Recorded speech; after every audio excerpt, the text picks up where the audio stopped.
Você que entrou novamente nesse vídeo aqui no nosso canal Jorge PB, um vídeo para você. Hoje vou fazer um vídeo aqui bem diferenciado, que o forte desse canal são as babosas, plantas medicinais. De tempos em tempos eu mostro minhas coleções de moedas antigas, que é um hobby. E também de tempos em tempos, aqui nesse canal, eu gosto de falar um pouco sobre Deus. Mas de uma maneira assim, mais acadêmica e científica, para sair um pouco das tradições aí religiosas aí do pessoal aí fora. Beleza, pessoal? E o tema desse vídeo hoje é sobre dois personagens conhecidos de todas as religiões no mundo e todas as pessoas. Sobre Enoque e Elias. É comum as pessoas religiosas dizerem que Elias e Enoque foram arrebatados para o céu. Mas se não for verdade, se não for dessa forma que eles dizem, porque a palavra arrebatar, em vários idiomas, várias versões da Bíblia, que outras versões chamam trasladar ou transferir, porque a palavra arrebatamento, segundo o que eu sei, significa ser retirado com grande força. Desde então, muitas pessoas religiosas que Elias e Enoque estão no céu. Raciocina um pouco. Como poderia Elias e Enoque ir para o céu num corpo biológico e físico? Desde que sabemos que para uma pessoa sair da nossa estratosfera, tem que ser dentro de naves, equipamentos, proteção, que a biologia humana, caso ao contrário, não suportaria. Agora, será que esses dois personagens realmente foram para o céu, segundo o que diz as religiões? Porque sabemos que a palavra céu é uma palavra polissêmica, que tem outro significado. Por exemplo, céu da boca, que é a parte superior da boca. Ou seja, céu tem vários significados. Pelo que muitos acreditam, Enoque foi um personagem que veio antes de Noé. É óbvio que da queda de Adão até a época do dilúvio, esse pequeno período aí, nesse meu tempo, um opositor de Deus, que as igrejas chamam de Satanás, o diabo, que na palavra técnica, a palavra Satanás e diabo significa opositor ou caluniador. Sabemos que um cara opositor, ele faz oposição a outro. E caluniador é um cara que levanta um argumento dentro de uma lei. Porque o cara conhece a lei, conhece os códigos, os artigos, levanta um argumento, uma questão para beneficiar. Isso é um caluniador, refere-se à pessoa desse cara aí que as igrejas chamam de Satanás ou diabo. O que esse cara fazia? Esse cara, ele tinha o acesso de ir para o céu e vir para a terra. E Deus permitia isso. Por quê? Ninguém sabe. Porque o senso de justiça do eterno Yahweh, o Todo-Poderoso, é diferente do senso de justiça da humanidade, dos humanos. Sendo assim, esse cara foi para o céu, vinha para a terra. E ele aqui embaixo, percebendo que a terra é um excelente lugar para se morar, para ter civilizações híbridas com eles e com os humanos, esse cara foi lá para o céu e chavecou uma pá de criatura angélica lá. Eu vou dramatizar aqui um pouco para você entender melhor. Digamos que esse cara falou o seguinte lá para os anjos lá em cima: olha, o planeta Terra tem uma pá de rios, cachoeira legal, florestas, uma terra fértil, muito legal, muitas mulheres lindonas, e dá pra gente ir lá, se tornar uma criatura híbrida e se entrosar no meio deles e ter uma civilização diferenciada. Ou seja, esses caras acreditou nesse perverso e veio inspecionar o planeta Terra, e realmente era tudo isso. O que eles fizeram? Esses caras se fundiram, houve-se uma fusão de DNA com as criaturas angélicas e humanas. Criaram-se opositores, tipo, na linguagem moderna, demônios. E esses caras começaram a ter filhos, casando com as mulheres, ter filhos. E esses filhos começaram a crescer de uma forma anormal. Não eram crianças normais. Esses caras se tornaram-se gigantes, os Néfilis, que também chama de derrubadores. E isso, devido à descoberta arqueológica de ossada de gigante, isso foi provas. Foi ciência e provas. E contra as ciências e prova, isso e não existe argumento. Então isso aconteceu. Ou seja, esses caras fizeram... Opa, e nesse período o Eterno incumbiu Enoque para avisar a galera da época que Deus, o Eterno Yahweh, ia trazer o primeiro reset, o cataclisma do dilúvio, para resetar aquela configuração, porque Deus não estava contente com aquilo. Então, Enoque começou a anunciar a mensagem do Eterno. E certamente aqueles caras, aqueles néfilis, quis aniquilar Enoque. Então os relatos diz que, em Hebreus, diz que Deus o transportou, o retirou ele. Que as religiões falam que Deus levou eles para o céu. A Bíblia não fala assim, que Deus levou Enoque ao céu celestial. Ou seja, tudo indica que o céu é referente aqui à nossa atmosfera. Então o que acontece com Enoque? Esse sumiço dele. Tempo posterior, Deus incumbiu Noé para dar continuidade à mensagem de Enoque. E Noé foi o sucessor de Enoque, anunciando o cataclisma do dilúvio. Opa! Eu acho que esse vídeo nem vou pôr som de fundo, porque o vizinho já ligou o somzão dele aqui. Mas de boa. Então, galera, é isso mesmo. Naquele período, antes do dilúvio, Enoque sumiu, evaporou, vazou. Foi o que? Transportado, exceto, com certeza, pelo Eterno. Mas onde que será que estava Enoque nesse período? Visto que no decorrer do tempo, agora no século 21, nesses tempos modernos, devido a algumas descobertas arqueológicas, tipo, por exemplo, essa suposta cidade de Ratanabá, aqui no Brasil, no Amazonas, aí com a Bolívia.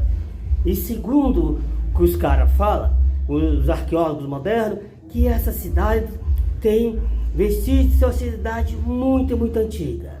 E antes esse tema, esses vídeos, essas informações bombásticas sobre essa descoberta arqueológica de Ratanabá, aqui no Brasil, esses fortes, essas pirâmides, com vestígios de artefato e ruínas, com a estimativa aí de milhares de anos. Mas bem antes disso, segundo os relatos e os documentos que estão no Museu de Arqueologia do Brasil, existem documentários dizendo que, muito tempo atrás, arqueólogos europeus e americanos descobriram também essas cidades e artefatos, e segundo os testes de carbono, chegaram numa estimativa de uns 6 milênios de anos, ou 6.000 anos. Aí sim, condiz com o período do Enoque, antes do cataclisma do dilúvio. Aí sim. Agora, segundo as descobertas arqueológicas do Brasil, costuma dizer que nesse período aqui, aqui na Ratanabá, aqui no Brasil, e outras cidades como os Incas, os Maias, os Aztecas, tinha um certo personagem, um mentor. Isso mesmo, muitos acreditam que esse personagem, esse cara aí, Enoque, que teve um chato sumiço aí antes de Noé, antes do dilúvio, muitos acreditam e dizem o seguinte: se esse cara estava aqui no Brasil, nessas cidades que hoje chama suposta Ratanabá, e visto que os arqueólogos europeus e russos descobriram vestígio, artefato nessa cidade, que tem uma estimativa aí de 6.000 anos, equivalente àquele período. Interessante, conforme eu falei agora há pouco, né, que os arqueólogos, devido às pesquisas, à descoberta, que tinha um mentor, um personagem, divulgando as boas novas. E se for Enoque ou Elias, conforme muitos acreditam, por que será isso?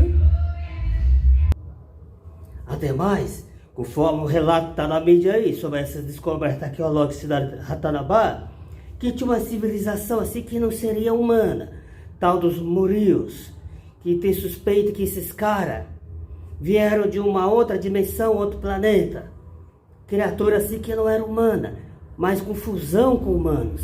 Então, está o mesmo a linha de raciocínio antes do cataclisma do dilúvio.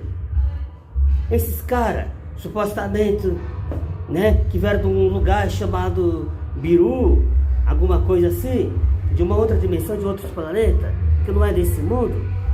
É óbvio, quando aqueles opositores de Deus saíram lá do céu, se tornaram criaturas maléficas, híbridas, fundindo-se o seu DNA com o ser humano, é óbvio que aqueles caras não ficaram só para esse lado de Mesopotâmia, lado do Rio Nilo, aí Eufrates, Rio Tigre. É óbvio que esses caras vêm para todo o planeta, o planeta Terra, para civilizar e povoar toda a Terra. De repente, a descoberta arqueológica deixou bem claro que essa cidade de Ratanabá estaria assim soterrada devido ao cataclismo do dilúvio. É óbvio que houve uma transição naquela administração daquele período. Então uma coisa liga a outra. Embora que a Bíblia não diz tudo dos mínimos detalhes, mas dá-se a entender muitas coisas. Então é isso, pessoal. Acontece também que depois de um tempo, esses caras, quando viram que Noé deu continuidade à pregação de Enoque, que o mundo ia ser resetado naquela época através do dilúvio, e aconteceu isso mesmo. Quando o dilúvio chegou, esses caras, quando era criatura angélica antes, né, que se materializaram em corpos físicos humanos e fundiu sua raça com os humanos. É óbvio, quando veio o dilúvio, esses gigantes, esses néfilis, começaram a morrer afogados. Mas esses caras mesmo, que antes era anjo, os caras, ligeiros esses caras, mano. Os caras falaram mais ou menos assim, vou dramatizar aqui um pouco para você entender melhor. Esse cara falou, mano, nós era anjo, temos poder para materializar e desmaterializar quando quiser, vamos picar a mula pro céu, vamos vazar, vamos embora, galera. E assim se deu. Os caras, mano, né, picou a mula pro céu, vazou pro céu, chegou lá de boa, como se nada tivesse acontecido. Mas quando esse cara começou a chegar na porta do céu, mano, os caras se lascou, mano. Os guardiões celestes, mano, pegou esses caras, mano, e prenderam esses caras. Se fosse um humano como nós, descer a lei, dar um couro nesses caras, mano. Aí, mas o senso de justiça de Deus é diferente dos humanos.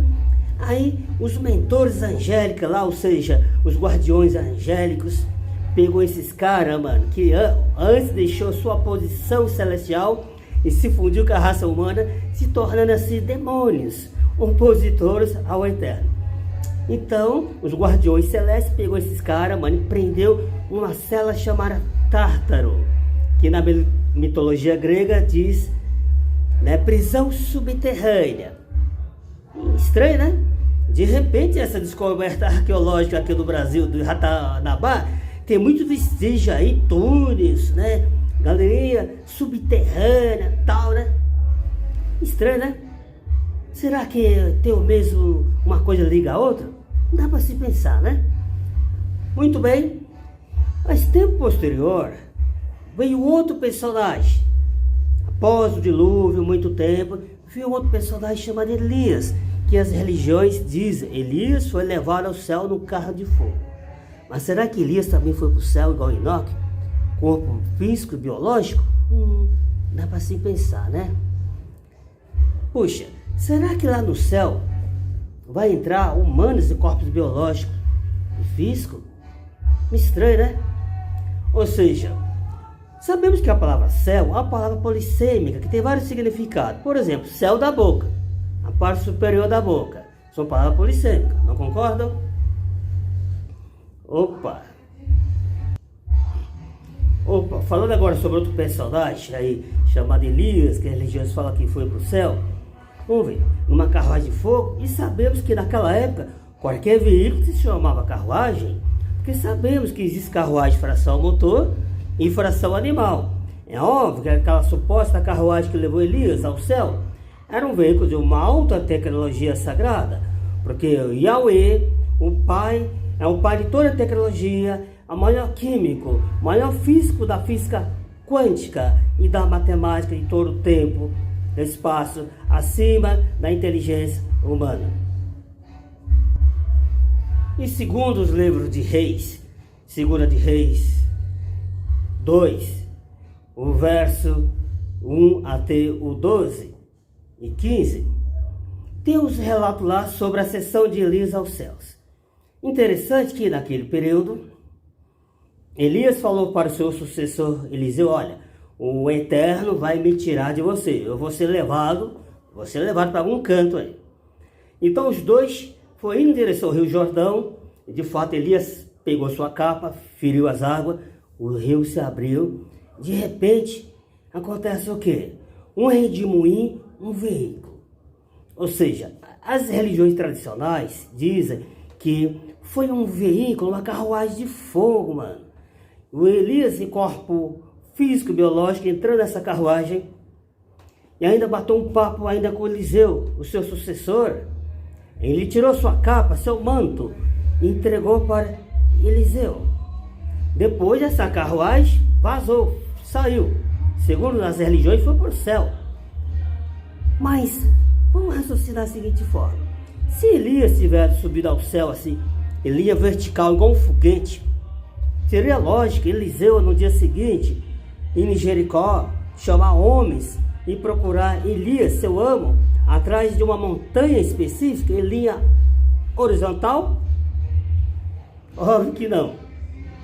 Visto que Eliseu no dia seguinte foi até Jericó, convidou os homens e eles foram atrás de uma montanha, um morro específico, procurar o Elias. São provas e evidências, provas fidedignas que Eliseu viu Elias na sua carruagem, ele é horizonte. Para ilustrar isso, visto que eu sou fã do Amaro Batista, já estive presente no show dele, no mesmo palco, numa ocasião única, ao lado do artista em poucos metros, né? Visto que eu estou no aeroporto com ele, um tremendo artista, é Amaro Batista. Ou seja, digamos que estou no aeroporto. Essa é uma ilustração ou uma hipérbole para você entender melhor. Digamos que estou no aeroporto, chega um músico no cara e fala: e aí, Jorge, cadê o Batista aí? Cadê o cantor que estava aqui agora há pouco? Aí eu digo pro cara: ó, mano, o cara já picou a mula pro céu, mano, vazou lá. Tá lá no céu já, tá indo pro céu. Será que esse artista está indo pro céu celeste? Óbvio que não. Ele está numa aeronave, num helicóptero, um avião, é óbvio. Então o céu nesse sentido, pessoal, para você entender melhor. Ou seja, Elias não estava no céu celeste, estava em algum lugar aqui na terra. Mas onde? Por outro lado,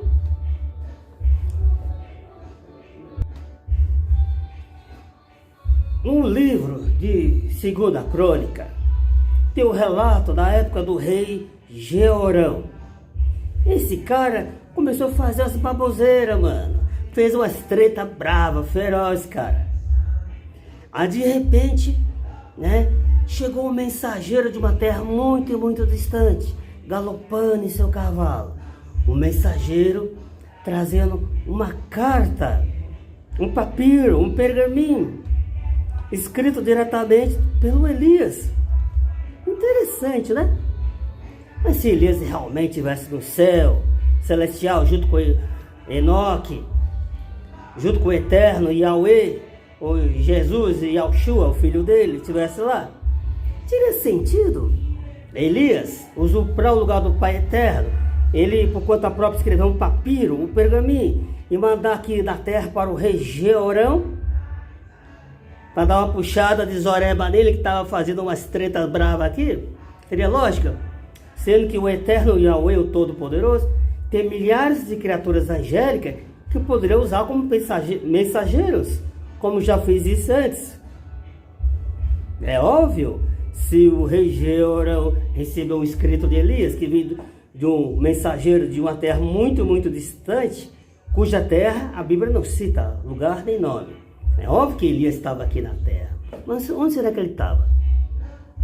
Inclusive esse rei Jeorão, ele foi no período que ele tinha 32 anos, ele reinou apenas 8 anos em Israel.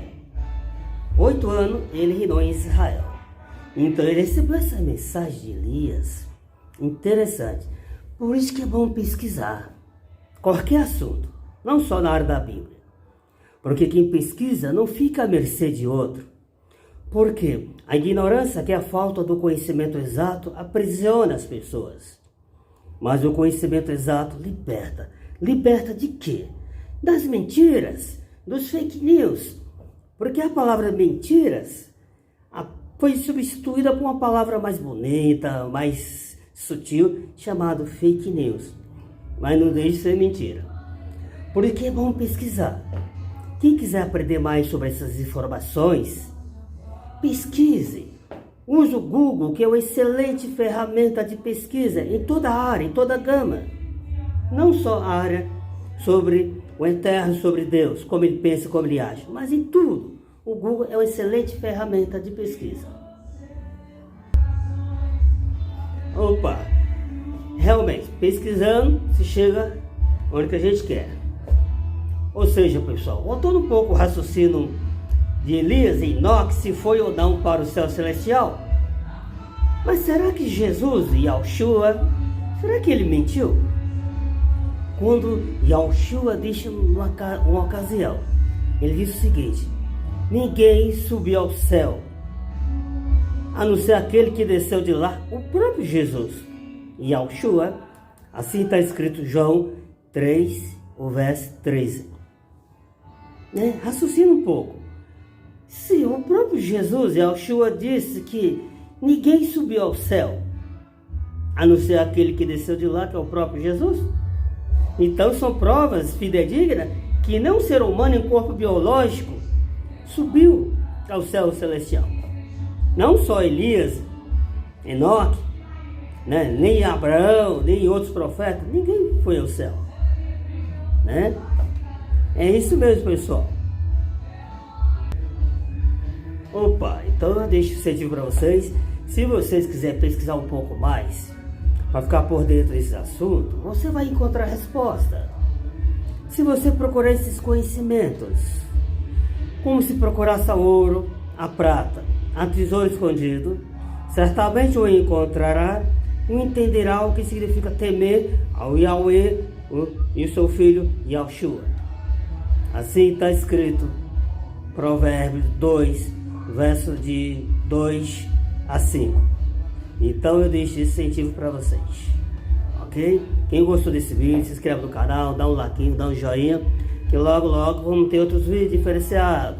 De tempos em tempos aqui, entra vídeo de plantas medicinais, coleções de moedas antigas, e falamos do nosso Pai Eterno, Yahweh, junto com seu filho Yahushua. Ok? Até o próximo vídeo, fica com Deus.